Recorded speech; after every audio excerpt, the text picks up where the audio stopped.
Thank you for watching, and remember to like this video and subscribe to my channel. Thank you for your support. Tomorrow into next week as well. While the humidity is back in mass across the eastern seaboard, it's not just warming up, drying out, but it's air now you can wear across the eastern seaboard. Yeah, you feel that difference. Well, breaking news right now because the heat becomes dangerous, even deadly. A 2-year-old died Thursday after being left in a hot car in North Carolina. That's the 5th such death this year. We hate to see it, and that's why we put so much emphasis on the scorching car scale. Now, if you head to Jackson Hole, Wyoming, you may not think 75 degrees is all that hot. It's not. It's actually fairly comfortable. But inside your car, after just 10 minutes, we're at 94 degrees, and that starts to enter into that dangerous territory in terms of temperatures. In Spokane, where it's going to be 98 after just 10 minutes, we're talking about 117 degrees. So it's never acceptable to think, oh, I'll just leave the kids or the pet in the car and I'm just going to run in, because you never know what could happen. For, say, Eugene today, where your forecast is for 114 degrees, that is just mind-blowing. After 30 minutes, look at this temperature. In fact, Seattle, Eugene, Redding, all of those places, after 30 minutes, your car temperature will be 140 degrees plus. I want to remind you also, not just don't leave the kids or the pets in the car, but watch what you're touching. If you're touching the metal in the car when it's at 141 degrees, you're talking about it can be a pretty painful burn. I'm actually speaking from experience. You got to be careful. Yeah, Let's I had talk about it because we're stuck in this very wet pattern. 'Tis that time of year, though, that you expect that. Typically, though, you see those storms kind of bubbling up during the afternoon. However, as we've seen in Miami, we've seen rounds and rounds of storms even through the morning moving through. We've got a persistent onshore flow, and that is bringing us this unsettled weather that's sticking around. Man, look at the way this radar is blowing up right now. You really do have the impacts of that sea breeze.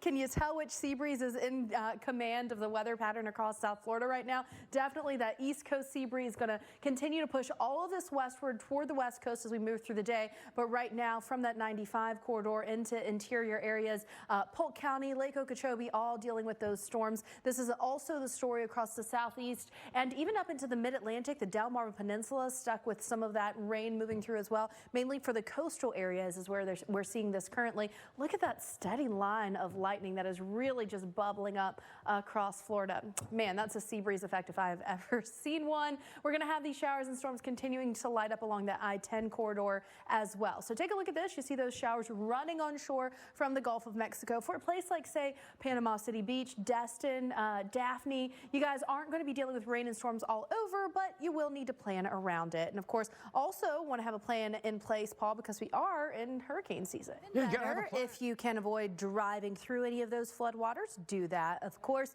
Let's talk about some areas where you are below average in terms of your rainfall, but you didn't want it all at once.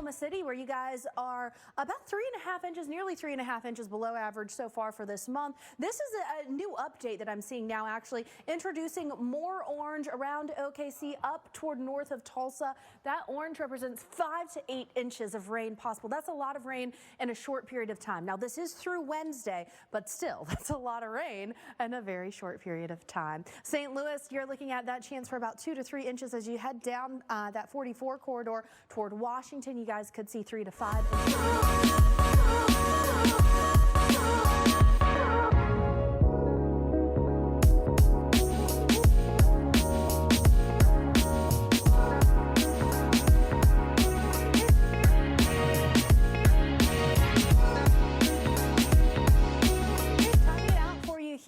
On future radar, Jerseyville, you guys are going to see some of those storms moving in through the earlier afternoon. Washington, same thing for you. Now in St. Louis, that's going to build in mid to late afternoon, but watch what happens once we get toward Hamill down through St. Louis about 5 o'clock. You guys are going to be stuck under a steady, persistent kind of stream of rain into the overnight. So Saturday night might not be your night in St. Louis to go out to dinner. You might want to stay home. A quick look at Detroit. Now, most of the state of Michigan is experiencing some sort of drought. The problem is we're seeing flooding issues in this region because you've gotten so much rain recently, and we're not done yet. We're going to add more rain to that from Detroit back through Lansing up toward Flint as well. And not just that, the possibility for some severe storms. So let's time it out for you. I do think that the focal point of a lot of this action is going to be north of that 69 corridor for a lot of the afternoon. As we head into the overnight, we'll see that dip down a little bit farther south, but certainly more action today storm-wise in Flint and Lansing. So we could see some dangerous storms, but it's not just the storms that are dangerous right now. It's also the heat we've got to talk about.